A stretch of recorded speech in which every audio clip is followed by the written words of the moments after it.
Përshëndetje miqtë e mi. Kur nuk ka shpresë për të ardhmen e nuk ka çlirim nga dhimbja, dëshpërimi bëhet pjesë e jetës dhe vetvrasja duket si zgjidhja e vetme. Kështu ndodhi edhe me personazhin e historisë sonë të sotme. Në fëmijëri ai vonte nga sëmundja e frika, e bashkë me talljen e shtyn të dëshironte vdekjen. Liria erdhi atëherë kur zemra, mendja dhe jeta e tij u bën të lira nga prangat.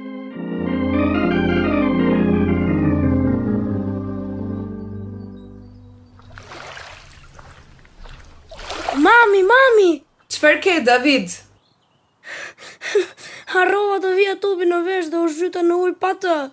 Mos u trem zemër, se nuk e gjë. Kam, mami, kam. Më merren mend. Kam frikë se do të rrëzohem.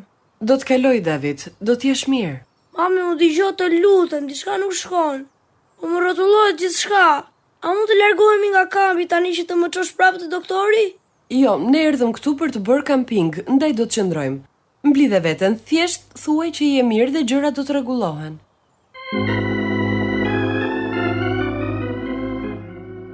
Miqtë e mi, po ndiqni të lirë nga prangat të radiodramatizimit në historive të vërteta. Këto histori përcjellin lajmin e mirë në botë dhe janë prodhuar në Chicago nga Pacific Garden Mission. E i sjellim sot në gjuhën shqipe nga Radio 7 në Tiranë. Sot për transmetim ju ftoj të ndiqni programin me numër 357, programi që ju bën të përballeni me veten dhe të mendoni.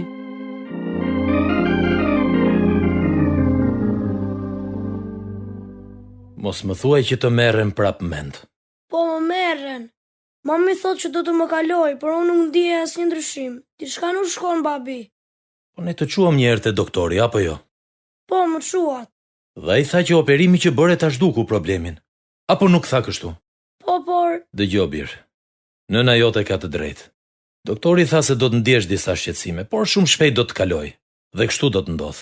Papi nuk duroj dot kur më merren mend. Tani më merren edhe më tepër dhe fëmijët do të tallen më shumë se më parë. Duhet ketë një ilazh që të më shëroj. Këto që po merr tani mjaftojnë. Nëse nuk do të bëjnë efekt, atëherë do të çojmë tek psikiatri dhe do të bëjmë një kontroll të kokës. Personazhi i historisë të sotme ishte pothuajse 14 vjeç në atë kohë.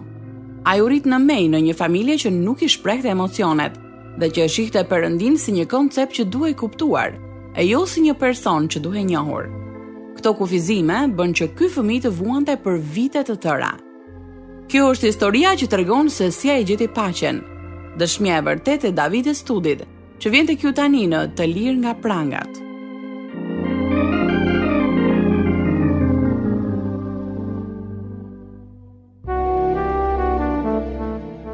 Imad punonte si inxhinier ndërtimi për një firmë arkitekturore dhe nëna merrej me financat në shkollën time. Shpesh fundjavave për pushime apo gjatë verës, ne shkonim për të bërë kamping, ski në ujë dhe shumë aventura të tjera jashtë shtëpisë. Kështu mësova ta doja bukurinë e natyrës dhe shumë sporte të tjera emocionuese. Po ashtu mësova gjëra dhe elemente që zbuloheshin tek bimët dhe kafshët. Gjatë fëmijërisë vuaja nga infeksioni në veshë që më shkaktonte dhimbje të padurueshme. Prindrit tregoheshin të dashur ndaj meje, por prindrit e tyre me vëllezërit e motrat rrallëherë mund t'i shprehnin emocionet. Kështu lidhja midis nesh ishte pak a shumë e njëjtë. Ata nuk pranonin të vizitoheshin apo të merrnin ilaçe, përveç se kur bëhej fjalë për në një situatë ekstreme. Dhe situata ime e tillë u bë. Kur mbusha 13 vjeç, nuk mund ta dëgjoja zërin e televizorit nëse volumi nuk do të ishte ngritur në maksimum. Dhe më në fund prindrit më çuan tek një doktor. Norman, ne nuk ishim zgjidhje tjetër. Problemi i Davidit sa vjen dhe përkeqësohet. Shpresoj që doktori të mund të bëjë diçka. Ju lutem, uluni zoti dhe zonja Estud. I kam bërë disa kontrolle djalit tuaj. A mund të bëni diçka për të shëruar djalin ton, doktor? Ai ka bllokim të rënd të zgavrës së undës. Nëse ja heqim bajamet dhe adenoidet, do të bëhet më mirë. Po thoni se duhet ta operojmë? Kam frikë se po. Nëse vazhdon në këtë gjendje edhe për një vit, do ta humbas dëgjimin.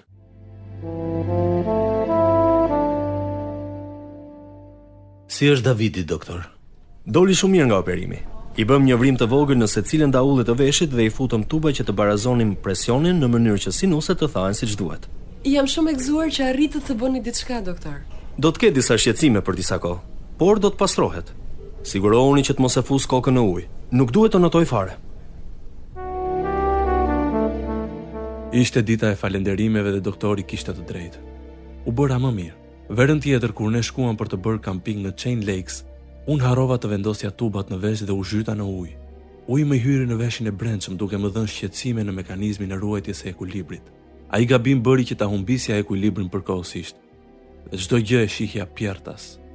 Ne qëndruam në kamp pjesën tjetër të fundjavës dhe më pas më çuan tek doktori. Ai era dakord me prindrit e mi dhe më tha që unë thjesht duhet ta kapërceja këtë gjendje. Por marrja e mendve nuk u largua dhe her pas here qaja pa e kontrolluar veten.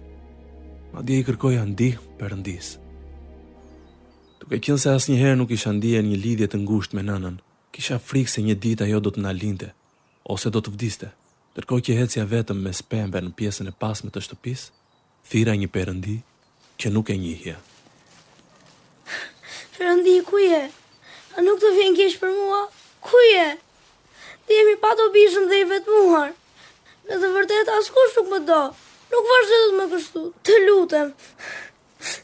Të lutem, më ndihmo.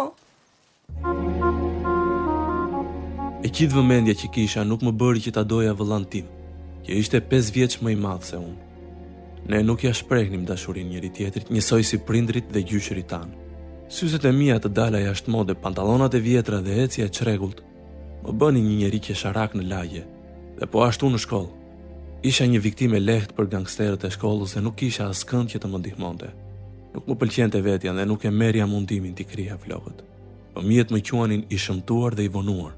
Ashtu që vështirë se mund të krijoja një shoqëri që mund të zgjaste përgjithmonë. Vetvrasja mu duk si një mënyrë për të gjetur paqe. Ky ngushëllim I re më pengoi që ta kaloja dhimbjen. Sidoqoftë gjërat u qetësuan në vitin e 2 dhe të 3 të shkollës së mesme. Shikoje këtë gurin, David. Kje nga Agat. Nga jashtë duket si Agat I liqenit superior. Kështu mendoj edhe unë. Këta gur më mahnitin. Unë dhe nëna jote kemi menduar që të hapim një biznes tonin që ka të bëjë me gdhëndjen e gurve. Mund të fitojmë para me bizhuteri. Shumë mirë. Babi e mban mend kur më solle një monedhë zingu nga Belgjika? Isha vetëm një fëmijë. U mahnita prej saj sepse imagjinova në sa duar kishte kaluar. Aty filloi koleksionimi im I monedhave. E po ishte ora jote mësimore mbi planetet dhe zbulimet e tua, ato që na e tërhoqen vëmendjen edhe neve. Gjatë gjithë jetës sime prindrit ishin të përfshirë në një kult, por ata kishin mendimet e tyre dhe në fund u larguan të gjithë para se të përfundoja shkollën e mesme. Nuk më mungonte kisha. Gjërat që më pëlqenin të bëja ishin koleksionimi I gjërave, fotografia, ciklizmi, kampingu dhe skia, aktivitete që I bëja vetëm. Asnjëherë nuk shkoja në aktivitetet shkollore apo në mbrëmjen e maturës, megjithse e kisha mundësinë. Në të vërtetë isha shumë I pasigurt dhe I ndrojtur. Depresioni që kisha u lehtësua. Në vitin 1980 fillova universitetin. Studiova shumë dhe u diplomova si kimist. Gjatë verës së dytë bëra disa kërkime në kimin analitike për një profesoresh të re. David, ti bën një punë të mrekullueshme. Ju të tjerët e jani të shikoni pak përfundimet e të dhënave dhe të kërkimeve të tij laboratorike.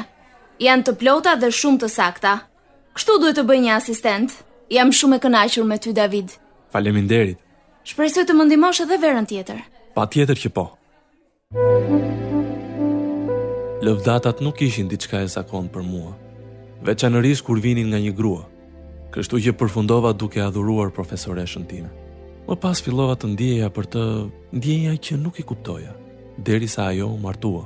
Asistentët e tjerë të laboratorit ishin xheloz për vëmendjen që ajo më jepte, por verën tjetër gjërat morën ta të pjetën. Duhet të kesh bërë diçka gabim, David. Por profesoresh, unë I kam ndjekur shumë herë këto procedura. Por ulje ngritjet në grafik që prisnin nga reaksioni juaj kimik nuk dalin njësoj. Jeni e sigurt që reaksioni kimik është I saktë? Po se guxon të më bësh një pyetje të tillë?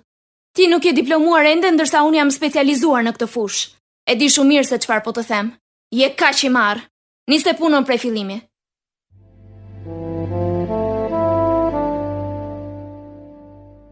Profesoresh, më dolën sërish të njëjtat përfundime. Po tani çfarë të bëj? O I marr. Sa I mirë që je. Nuk bën asgjë siç duhet. Nuk e di pse rri e merre me ty. Duhet të them gjithnjë se çfarë duhet të bësh.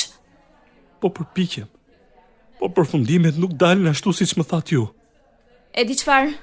Qëro jashtë. Ajo më ofendoi përpara studentëve të tjerë, disa të diplomuar dhe disa të tjerë ende jo, që nuk më duronin dot për shkak të lëvdatave që ajo më jepte në fillim. Atë verë kalova i mbushur me dëshpërim. E vetmja rrezë shpresë që kisha erdhi nga një student që her pas here më fliste për Jezusin. Por Jezusi ishte një figurë pa qartë biblike, ndërsa unë isha një shkencëtar që mbështetet tek provat dhe jo te bestytnit. Profesoresha u transferua në një universitet në Florida dhe pasi unë mbarova 3 vjeçarin, e ndoqja nga pas duke filluar masterin. Atje njoha Jeffin dhe u bëm miq. Ditë mrekullueshme sot. Vjeshta është e mbushur plot ngjyra. Po. Sa keq që ne duhet të qëndrojmë në bibliotekë dhe të studiojmë? Jemi të detyruar. Të hënën kemi provimin e famshëm në mekanikën kuantike. Mirë që kemi dhe ditën e nesërme për të studiuar, thuaj. Unë nesër nuk mund të studioj. Të dielave shkoj në kish. Do ta kalosh kohën në kish ndërkohë që mund të qëndrosh dhe të studiosh? Po unë jam i krishter, miku im. Unë nuk kam asgjë kundra kësaj gjëje, Xhefi. Por disa të tjerë po. Tani e kuptoj pse djem cilën kështu me ty. Kur studioja në Maine, atje njoha disa besimtar. Ata rinin së bashku në mens dhe flisin një gjuhë të tyren. Një gjuhë të tyren? Po, përdonin fjalë si mëkati dhe shfaqësimi, shpëtimi dhe rilindja. Pjesa që nuk më pëlqente kishte të bënte me ferrin. Në fakt as kujt nuk i pëlqen ajo pjesë. Më dukej sikur më dëshpëronin. Më bënin të ndihesha i dënuar. Nuk është ky qëllimi i besimtarëve, David. Perëndia do që ne të jemi dëshmitarët e tij në këtë botë dhe t'i tregojmë të tjerëve për dashurinë e tij. Këtë duhet ta bëjmë me mënyrën se si jetojmë. Nuk e kuptoj pse një shkencëtar e çon kohën dëm duke menduar për Perëndin. Në të vërtetë unë mendoj se ai krijoi gjithçka. Edhe ligjet e padukshme fizike që ne studiojmë. Kjo është arsyeja pse të shoh gjithnjë duke lexuar Biblën në bibliotekë? Fjala e tij më drejton çdo ditë. Kurse unë nuk e kam lexuar asnjëherë atë. Provoj ndonjë ditë. Nuk është e lehtë të kuptosh gjërat që thuan aty. Përveç se kur ke një marrëdhënie personale me Jezus Krishtin. Ai është autori i saj. Dhe kur njeh atë, atëherë e kupton Biblën. Megjithse nuk e respektoja besimin e tij, e çmoja shumë sinqeritetin dhe përkushtimin që kishte. Dhe ndiheja gëzim e paqe kur isha me të. Kur e shtar përthirrjen që ai më bëri në lidhje me marrëdhënien personale me Jezus Krishtin, vazhdova t'i bëja pyetje rreth besimit. Por vazhdimisht mërzitesha sepse përgjigjet e tij më zbuluan diçka që nuk më pëlqeu. E morë vesh skandalin rreth kopjimit? Si jo. Kjo është natyra njerëzore. Pa Krishtin natyra mëkatare sundon. Mëkate quan ti atë gjë? Unë e quaj ignorancë. Arsimi është përgjigja. Gënjeshtra, kopjimi, vjedhja, të gjitha këto vijnë natyrshëm kur njerëzit janë të ndarë nga Perëndia. Unë besoj se në thelb ne jemi të gjithë të mirë. Thjesht bëjmë gabime. Bibla thot se të gjithë kanë mëkatuar, David. Jemi të gjithë fajtorë para Perëndisë së Shenjtë. Nuk ka asnjë të drejtë, as edhe një. Nëse ai na krijoi, atëherë pse na bëri me kaq shumë defekte? Ai na dha vullnet të lirë. Edhe pa frymën e tij të shenjtë, ne i marrim vendimet sipas vullnetit ton. Atëherë është faji i tij që nuk jemi të përsosur. Në fillim Adami dhe Eva u krijuan të përsosur, në imazhin e Perëndisë, por ata zgjodhen të besonin një gënjeshtër, një mashtrim të Satanit. Dhe njerëzit vazhdojnë të bëjnë të njëjtën zgjedhje. Ne duhet ta kundërshtojmë djallin, dhe ai do të largohet prej nesh. Ku i gjen gjithë këto gjëra për Zotin? Në Bibël, atje Perëndia ka treguar se cili është. Ai është dashuri. Është dashuri? Po. Jezusi të deshi dhe vdiq në kryq për mëkatet e tua. Po pse e bëri këtë? Po nga dashuria. Perëndia thotë se paga e mëkatit është vdekje, kështu që biri i tij, vetëm lindur, Jezusi, pagoi për ne. Më pas u ringjall së vdekurish, duke treguar fuqinë e tij mbi mëkatin dhe vdekjen. Po kjo është madhështore. Po. Lexoje Biblën, David. Shikoje me sytë e tu këtë që po të them. Jo, faleminderit. Unë jam shkencëtar. Ne nuk binim dakord për asgjë, por bisedat tona zgjatën deri në pranverë kur ai më ftoi të shihja një interpretim për Pashkën. Shkova, por nuk e kuptova se ç'lidhje kishte me mua dikush që kishte vdekur në kryq 2000 vjet më parë. Në maj Jeffi më ftoi të shkoja me të në kish, por unë shkova në një kish tjetër. Na doli që edhe pastori asaj kishe fliste për rilindjen.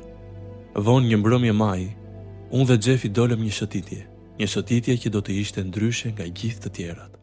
David, mendon se do të shkosh në parajs një ditë? Po, e besoj. Po ku e gjen sigurin për këtë? Unë kam qenë njeri i mirë këtu në tokë. Nuk jam i keq. Nuk i kam bërë keq askujt, më kupton? Nuk kam vrarë dhe nuk kam vjedhur. Nuk kam kryer marrëdhënie seksuale para martese. Dgjoj, asnjëherë nuk kam vjedhur diçka në dyqan. Asnjëherë në jetën time. E po me gjithë veprat e tua të mira ti je i privuar nga lavdia e Perëndis. Drejtësia jote nuk është gjë tjetër veç se ndotja e gjallë. Ne shpëtohemi dhe shkojmë në parajs vetëm me anë të besimit te Krishti, jo me anë të veprave të mira. Kisha pritur që të merrja lëvdata dhe mos miratimi i tij më la pa fjalë. U përpoqja ta shpërqendroja diku duke e pyetur për ata njerëz që kishin vdekur pa dëgjuar për Krishtin. Por ai nuk më linte t'i shmangesha bisedës. David, e beson ti që Bibla është fjala e Perëndis? Po, por që njerëzit e shkruan të frymëzuar nga Perëndia. Atëherë pse nuk e lexon? Isha inatosur nga përgjigjja e tij. Ose duhet të përballesha me këtë sfidë, ose të zgjidhja ta injoroja, por kjo ishte e papranueshme për një shkencëtar. Kështu që me gjysmë zemre pranova ta lexoja Biblën. Fillova me Ungjillin e Gjonit, ashtu si Xhefi më tha, dhe karakteri i Jezusit më tërhoqi. Kur ai fliste për rilindjen, zemra ime gjente bindje. Një prani e padukshme qëndronte pezu, ndërkohë që lexoja dhe rilexoja Ungjillin e Gjonit, veçanërisht vargu 16 dhe 17 i kapitullit 3. Sepse Perëndia e deshi aq botën, sa dha birin e tij të vetëm lindurin, që kushdo që beson në të mos humbas, por të ketë jetë të përjetshme. Sepse Perëndia nuk e dërgoi birin e vet në botë që ta gjykojë botën, por që bota të gjykohet me anë të tij. Prania e padukshme më kërkonte që të zgjidhja, ose të vazhdoja me krenarinë ose të pranoja dashurinë e Perëndisë dhe jetën e re, një vendim që do të zgjaste për gjithë jetën. Lutja ime e parë ishte vetëm një fjalë. Thash vetëm një po për të gjitha gjërat që kisha kuptuar rreth nevojës time për t'u penduar. Dhe një po për Jezusin që vdiq për të më dhënë jetën e përjetshme. Ai ishte sakrifica e vetme e Perëndisë për gjithë njerëzimin. Më pas më kaploi një dallgë e madhe gëzimi. Nuk e kisha përjetuar asnjëherë atë lloj dashurie që Perëndia më dha me frymën e shenjtë. Praninë e padukshme, edhe sikur të doja nuk e fshihja dot transformimin. Miku im Xhefi e vuri re që diçka ishte ndryshe tek unë. Dukesh i gëzuar. E po mbrëmjen e shkuar më ndodhi diçka me të vërtetë mrekullueshme. Ashtu? Po çfarë? Nuk e di, po diçka e pabesueshme ndodhi. Po çfarë ishe duke bërë në atë kohë? Po lexoja Biblën. Dhe cilin libër? Po ja, nuk e di. Ungjillin e Mateut? Jo këtë, jo. Ungjillin e Markut, të Lukës, të Gjonit? Po, këtë të fundit. Po lexoja Ungjillin e Gjonit. David, po tani e beson që je mëkatar? Jo, po i besoj të gjitha ato që kam lexuar përfshir faktin që jam një mëkatar. Tani David, e beson që Jezusi vdiq në kryq për mëkatet e tua? Po, tani e besoj. E merr dot me mend se çfarë të ka ndodhur? Ti ke rilindur. Tani je i krishter, miku im. Wow. Jam lutur kaq shumë për ty. Oh, haleluja. Lavdi Perëndis për këtë. Nga ajo ditë e tutje ne luteshim bashkë për shokët tanë që nuk e njihnin Krishtin. Unë e lexoja Biblën çdo ditë, duke marrë çdo fjalë sikur të ishte një letër dashurie e shkruar posaçërisht për mua. Për herë të parë në jetën time kisha paqe. Asnjëherë nuk ja kisha shprehur dashurinë time dikujt, por Perëndia i theu prangat që kisha në zemër dhe në gjuhë, ndërkohë që i flisja shpëtimtarit tim duke i thënë: Jezus, të dua.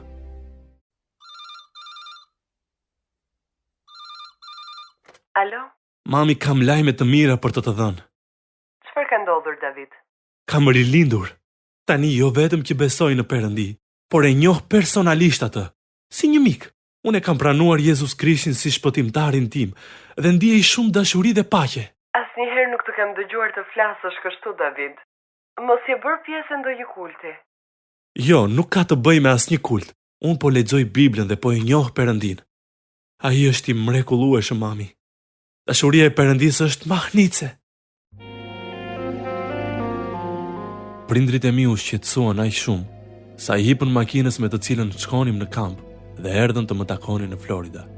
Një çift i mrekullueshëm nga kisha i ftoi ata për darkë që t'i qetësonte. Djali juaj ka qenë shumë bekim për mua dhe për familjen time. Më vjen mirë për këtë. Kur folëm në telefon me të, dukej sikur nuk ishte vetvetja. Kjo ishte arsyeja pse erdhëm këtu për ta takuar. Zonja Estut, njohja e Jezus Krishtit ka pasur një ndikim të thellë tek njerëzit. Vini re dishepujt e Zotit. Ata lanë punën e tyre për ta ndjekur atë, dhe në fund u martirizuan. E pranoj që ishin ndryshe nga të tjerët, por shumë njerëz shkojnë në kishë dhe bëjnë një jetë të thjeshtë, pa ndonjë ndryshim në sjelljen e tyre. Ata që e njohin Jezus Krishtin janë të transformuar sepse kanë rilindur. Çfarë do të thotë kjo? Kur dikush kthehet tek Perëndia i penduar dhe i kërkon falje atij, duke besuar që Jezusi vdiq për mëkatet e tij, atëherë ai rilind. Perëndia i jep frymën e tij të shenjtë si udhëheqës dhe Biblën si oksigjen.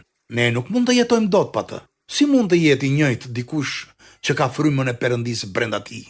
E kuptoj çfarë je duke thënë. Ndërsa unë e kuptoj pse e vini kaq shumë theksin tek mëkati. Ka plot njerëz që bëjnë një jetë me parime të forta morale. Ndarja nga Perëndia është gjëja e parë për të cilën i flitet njerëzve. Bibla thot, sepse zemra gënjehet më tepër se çdo gjë tjetër dhe sëmuret në mënyrë të pashërueshme. Kush mund ta njohë atë? Mendoj se ke të drejtë, por Në Bibël thuhet se nuk ka asnjë të drejtë, as edhe një. Ja pse kemi nevojë për një shpëtimtar, dhe ja pse në Bibël është shkruar. Prandaj nëse një është në Krishtin, është një krijesë e re. Të vjetrat shkuan, ja, të gjitha u bën të reja. Kështu që mos u shqetësoni fare për Davidin. Ai është në duar të sigurta. Sidoqoftë, për disa vite rresht, unë kalova një periudhë mjaft të errët. Kishte raste kur e vije në dyshim shpëtimin tim dhe kjo ishte e vështirë për mua. Por me kalimin e kohës do të mësoja se ajo për të cilën kisha nevojë ishte një dietë e mirë e fjalës së Perëndisë. Kjo ishte pjesë e procesit tim të rritjes.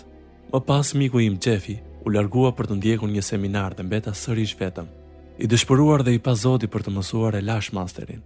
Më vonë pata probleme me stomakun dhe u shtrova në spital. Prindrit erdhën që të kujdeseshin për mua dhe e parkuan makinën pranë një liqeni.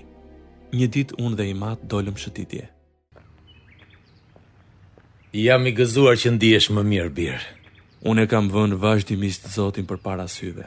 Duke qenë se ai është në të djathtën time, unë nuk do të lëkundem. Është Psalmi 16 vargu 8. Pas ti vargu përmbahem. Herën e fundit që ishim këtu ti fluturoje nga gëzimi dhe besimi që kishe. Më vjen keq që zgjati aq pak. Në fakt unë jam duke mësuar shumë gjëra për Perëndin, babi. Por disa kohë shkova në një kishë që nuk ishte e duhura për mua. E sa duket duhet të bësh kujdes me kishën ku zgjidh të shkosh. Është e vërtet. Kam mësuar se Perëndia duhet të na drejtojë në çdo gjë që bëjmë, veçanërisht në vendet ku shkojmë për të adhuruar ata. E tani po lexoj shumë kapituj në Bibël. Babi, Zoti është i vërtet. Ai ekziston dhe të do. Unë e di. Ai e ndryshoi jetën time për mirë. Dhe tani e di me siguri që do të shkoj në parajs kur të vdes. Më vjen mirë, Bir. Më vjen mirë që ke gjetur besimin e duhur. Atëherë si thua sikur ti dhe mami të vini në kishë me mua. E po e diela është ditë pushimi për ne. Por babi, ju duhet të vini. Jezusi vdiq në kryq për mëkatet tuaja. Unë dhe nëna jote jemi shumë mirë, David. Çfarë dëshiron për darkë sonte? Ndjeva që i mat nuk do të jetonte për shumë kohë dhe doja që të shpëtoj. Por nuk i gjeja do të fjalët e duhura për t'i treguar se si ai mund t'ja jepte jetën e tij Krishtit. Dhe toni im i zërit që përdorja kishte një efekt negativ tek ai.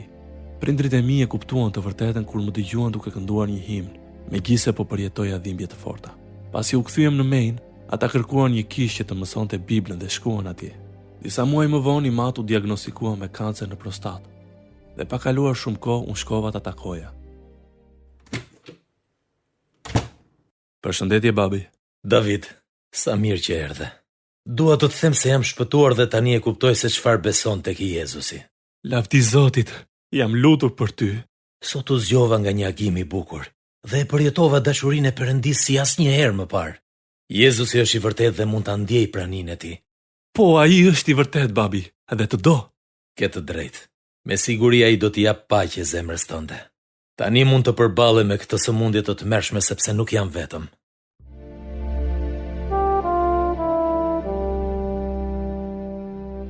Shumë shpejt pas babait edhe nëna pranoi Krishtin në jetën e saj.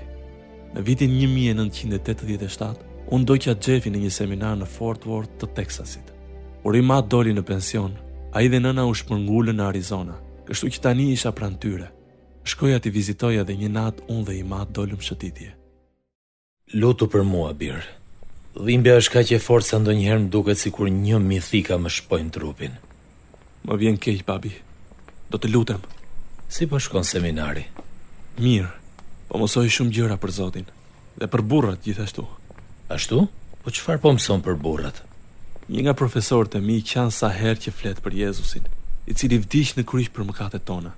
Kështu që ka mësuar se burrat e vërtet qajnë. David, dua që të flasim për diçka. Çfarë ka, babi? Unë e di që jam i shpëtuar, por çfarë duhet të bëj kur më mëkatoj pas shpëtimit? Tek letra e parë e Gjonit është një varg që thotë: po ti rrëfej mëkatet tona, ai është besnik dhe i drejtë që të na falë mëkatet dhe të na pastrojë nga çdo paudhësi. Kjo më ndihmoi shumë. Faleminderit. Ne jemi fëmijët e Perëndis, babi. Ai na do. Të gjitha shqetësimet mund t'ja japësh atij. I mat vdiq në prag të Krishtlindjes të vitit 1988. Si familje ne ishim të largët nga ana emocionale. Kështu që e çmoja shumë afërsinë që gjetëm së bashku pasi Jezusi na shpëtoi.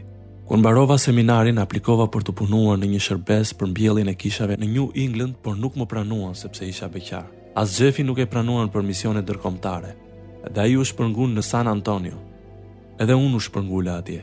San Antonio u kthye në një vend çërimi për mua. Ke mundur të gjesh në një kishë të mirë? Po, e kam gjetur një. Pres me pa durim të shkoj në çdo shërbes. Dhe Perëndia dëshiron që ta adhurojmë atë së bashku me të tjerët. Shumë e vërtet. Mami, ka edhe diçka tjetër që dua të them. Pa ta dëgjojmë një herë. I mban mend vitet kur kisha marrje menç?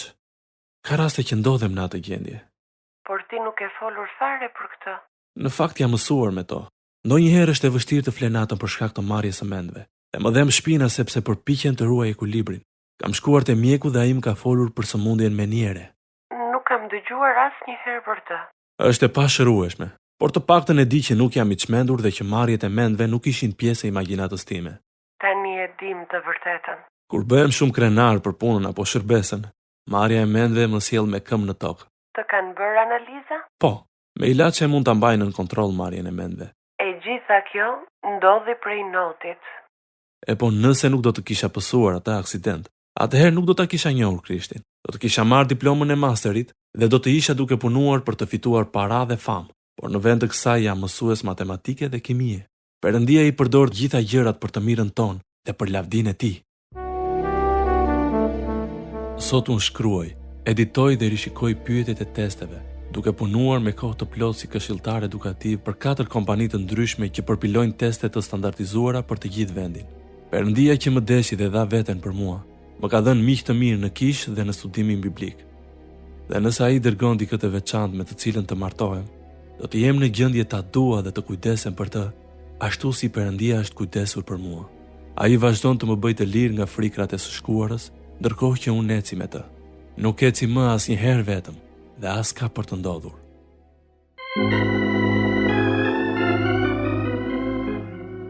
Ky hir madhështor vlen edhe për ju të dashur dëgjues. Nëse keni nevojë për ndihmë në marrjen e këtij vendimi të rëndësishëm, ju ftoj të na shkruani në Radio 7 kutia postare 2914 Tiranë, ose mund na dërgoni email në info@radioviz7.net.